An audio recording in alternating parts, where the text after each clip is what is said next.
मई आने में अब कुछ ही दिन बाकी है और कई बड़े बदलाव होने वाले हैं। 1 मई 2025 से एटीएम ट्रांजैक्शन महंगे हो जाएंगे। जी हां, आरबीआई ने एटीएम इस्तेमाल पर लगने वाले चार्ज में बढ़ोतरी कर दी है। अब एटीएम से कैश निकालने पर आपको 19 रुपए देने होंगे, जो कि पहले 17 रुपए था। बैलेंस चेक करने पर 7 रुपए लगेंगे, पहले ये 6 रुपए था। ये चार्ज, आप ध्यान दें, मुफ्त ट्रांजैक्शन लिमिट खत्म होने के बाद लागू होंगे। और मेट्रो शहरों की बात करें तो मेट्रो शहरों में हर महीने 5 फ्री ट्रांजैक्शन की सुविधा रहेगी और नॉन मेट्रो शहरों में ये लिमिट 3 ट्रांजैक्शन तक ही सीमित है। इसके बाद हर बार एटीएम इस्तेमाल पर चार्ज आपको देना होगा।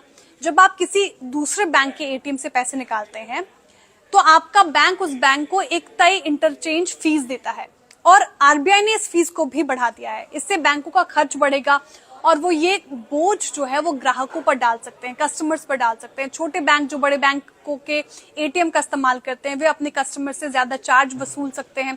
इससे ग्राहकों पर, यानी आप पर, मुझ पर ज्यादा बोझ पड़ सकता है। सेविंग अकाउंट के नियम भी बदले हैं। आप ध्यान दें, SBI, Punjab national bank, Canara bank जैसे बड़े बैंक मिनिमल बैलेंस के लिमिट में बदलाव कर रहे हैं। शहर, कस्बा, गांव के हिसाब से अलग अलग बैलेंस रखना अब जरूरी होगा। तय लिमिट से कम बैलेंस होने पर आपको फीस देनी पड़ सकती है।